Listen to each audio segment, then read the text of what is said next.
치매라는 파도가 우리 사회를 넓게 덮치고 있는 요즘입니다. 많은 분이 이 병의 정체가 무엇인지, 왜 이토록 우리 곁에 가까이 왔는지 묻곤 하시죠. 그 원인을 인간의 삶의 흔적이 남긴 그림자라고 생각하시면 됩니다. 세월이 흐르며 우리 몸에 주름이 지듯 우리의 뇌에도 피할 수 없는 변화의 시간이 찾아옵니다. 치매 환자가 급증하는 가장 큰 이유는 아이러니하게도 우리가 더 오래 살게 된 장수 시대의 결과이기도 합니다. 첫 번째 원인은 세포의 노화입니다. 우리 뇌 속에 보이지 않는 불순물이 조금씩 쌓여가는 과정인 것이죠. 마치 오래된 도서관의 책장에 먼지가 쌓여 글자가 흐릿해지듯 뇌세포가 서서히 그 빛을 잃어가며 기억의 통로를 닫아버리는 것입니다. 두 번째는 혈관의 길이 막히는 것입니다. 우리 몸의 고속도로인 혈관이 좁아지거나 상처를 입으면 뇌로 가야 할 생명의 에너지가 차단됩니다. 뇌졸중이나 고혈압 같은 흔적이 뇌 조직에 지워지지 않는 흉터를 남길 때 치매라는 증상은 불현듯 우리 삶에 끼어듭니다. 마지막으로 우리의 매일매일이 쌓인 결과입니다. 몸을 움직이지 않는 정적인 습관, 마음의 병인 우울증, 혹은 영양의 불균형까지 우리가 무심코 지나친 일상의 조각들이 모여 뇌의 건강을 해치기도 합니다. 치매는 단순히 기억을 잃는 병이 아니라 한 인간의 서사가 잠시 길을 잃는 과정일지도 모릅니다. 하지만 그 원인을 명확히 이해하고 대비한다면 우리는 그 길 위에서 조금 더 오래 머물 수 있을 것입니다. 지혜의 연대에서는 치매와 치매 예방을 위해 전문 기자가 취재를 했습니다. 함께 들어보시죠. 치매. 사실 좀 무섭고 가능하면 생각하고 싶지 않은 주제죠. 하지만 우리 부모님, 그리고 언젠가는 우리 자신의 이야기가 될 수도 있기에 외면할 수만은 없는 문제이기도 합니다. 그래서 오늘은 전문가의 조언을 바탕으로 이 복잡하고 어려운 여정의 지도를 한번 같이 그려보려고 합니다. 자, 바로 이런 상황. 정말 막막하죠. 부모님이 예전 같지 않으신데 대체 어디로 가야 할까요? 신경과? 아니면 정신과? 많은 가정이 바로 이 첫 단추에서부터 혼란을 겪습니다. 이 선택이 왜 중요한지, 그리고 전문가의 대답은 무엇인지 지금부터 한번 알아보겠습니다. 그 질문에 답하기 전에요. 이것부터 딱 정리하고 가야 돼요. 치매는요, 그냥 하나의 병 이름이 아닙니다. 알츠하이머 병이나 혈관 문제처럼 아주 다양한 원인 때문에 생기는 여러 증상들을 묶어서 부르는 증상들의 꾸러미 같은 거죠. 바로 이 점 때문에 진단도, 돌봄도 그렇게 복잡하고 어려워지는 겁니다. 자, 그럼 이제 본론으로 돌아가서 신경과일까요? 정신과일까요? 신경과냐, 정신과냐, 그 간판이 중요한 게 아니라는 거죠. 진짜 중요한 건 이 미묘한 증상들을 딱 캐치해서 정확한 원인을 찾아낼 수 있는 그런 실력 있는 의사를 만나는 거예요. 경험과 역량이 훨씬 더 중요하다는 뜻입니다. 물론 두 과가 보는 관점이 좀 다르긴 해요. 신경과는 뇌의 하드웨어 문제를 보는 거죠. 왜 이런 일이 생겼지? 하고 원인을 파고들고요. 반면에 정신과는 소프트웨어에 좀 더 가까워요. 환자가 겪는 우울, 불안 같은 마음의 문제를 어떻게 도와줄까 하는 거죠. 그래서 사실은 두 전문가가 같이 손을 잡을 때가 제일 좋습니다. 이 부분이 아마 보호자분들이 정말 가장 힘들어하시는 부분일 거예요. 갑자기 막 화를 내시거나 이상한 행동을 하실 때 정말 당황스럽죠. 근데 이때 딱 하나만 기억하셔야 돼요.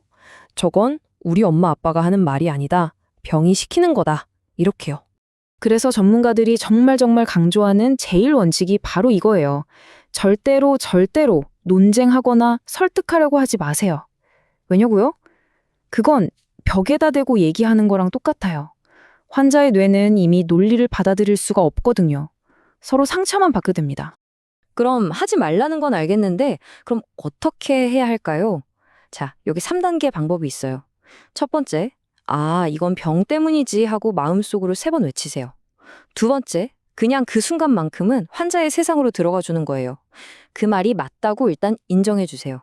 그리고 마지막, 맞서지 말고 그냥 그러셨구나 하면서 슬쩍 다른 얘기로 화제를 돌리는 거죠. 이게 지혜로운 방법이에요. 자, 이제 정말 많은 분들이 죄책감 때문에 꺼내기 힘들어하는 얘기로 넘어가 볼게요. 바로 요양원 문제입니다. 언제, 어떻게 결정해야 할까요? 전문가들이 이구동성으로 하는 말이 있어요. 바로 보호자가 먼저 살아야 한다는 겁니다. 비행기에서 비상 상황 생기면 옆 사람보다 내가 먼저 산소 마스크 쓰라고 하잖아요. 똑같아요. 보호자가 지쳐 쓰러지면 그 돌봄은 거기서 끝나는 거거든요. 이건 절대 이기적인 게 아닙니다. 의사는 전문가로서 조언을 해줄 뿐 요양원에 보내세요, 마세요 하고 결정해주는 사람이 아니에요. 그 결정은 오롯이 가족의 몫이고 특히 매일 환자를 돌보는 주 보호자의 판단이 가장 중요합니다. 왜냐하면 환자 상태를 가장 잘 아는 사람은 바로 당신이니까요. 자, 지금까지는 좀 무거운 얘기였죠? 이제 시선을 우리 자신에게로 돌려봅시다. 그래서 이 무서운 치매를 예방하려면 우리가 뭘 할 수 있을까요? 튼튼한 뇌를 만드는 방법 지금부터 알려드릴게요. 다행인 건요, 치매가 무슨 운명처럼 정해진 게 아니라는 거예요. 랜싯이라는 아주 유명한 의학 저널이 발표한 걸 보면 여기 보이는 이런 것들 있잖아요. 뭐 청력 관리하고 담배 끊고 친구들 만나고 운동하고 이런 사소한 습관만 잘 관리해도 위험을 확 줄일 수 있다는 거예요. 우리 손에 달렸다는 거죠. 이 지적 활동이 얼마나 중요한지 보여주는 정말 영화 같은 실제 연구가 하나 있어요. 바로 수녀 연구라고 불리는 이야기입니다. 결과가 진짜 충격적이었어요. 돌아가신 수녀님들 뇌를 열어봤더니 아니, 뇌에는 치매를 일으키는 나쁜 단백질이 막 가득 차 있는 거예요. 그런데 살아계실 땐 전혀 치매 증상이 없었던 분들이 많았다는 거죠. 이분들의 공통점이 뭐였을까요? 바로 평생을 공부하고 글 쓰고 토론하면서 뇌를 아주 활발하게 썼다는 거예요. 와, 그러니까 뇌 상태가 좀 안 좋아도 뇌를 어떻게 썼느냐에 따라 결과가 완전히 달라질 수 있다는 거죠. 과학자들은 이걸 인지애비능이라고 불러요. 말이 좀 어렵죠? 쉽게 말해서 뇌 근육이라고 생각하시면 돼요. 우리가 운동해서 근육을 치우는 것처럼 평생 공부하고 새로운 걸 배우면 뇌에 BDNF라는 좋은 물질이 나와서 뇌 근육이 튼튼해지는 거예요. 그래서 웬만한 충격이 와도 거뜬히 버텨내는 거죠. 자, 이제 거의 다 왔습니다. 마지막으로 드리고 싶은 희망의 메시지가 있어요. 지금 이 순간 환자이시든 보호자이시든 아니면 그냥 미래가 걱정되시는 분이든 기억하세요. 여러분은 절대 혼자가 아닙니다. 오늘 이야기의 핵심 사실 이거 하나예요. 뇌 건강은 무슨 반짝하는 이벤트가 아니라는 거. 평생에 걸쳐서 좋은 습관을 차곡차곡 쌓아 올리는 마라톤 같은 겁니다. 그리고 의사 선생님을 그냥 병 고쳐주는 사람이라고만 생각하지 마세요. 이 길고 힘든 여정을 함께 걸어가는 파트너, 동반자라고 생각해 보세요. 혼자 싸우는 게 아니라 든든한 내 편이 생긴다고 생각하면 마음이 좀 달라지지 않을까요? 자, 그럼 이제 여러분께 질문을 하나 드릴게요. 여러분의 뇌를 위한 이 긴 마라톤, 그 첫걸음으로 오늘 당장 시작할 수 있는 작은 습관 딱 한 가지는 무엇인가요?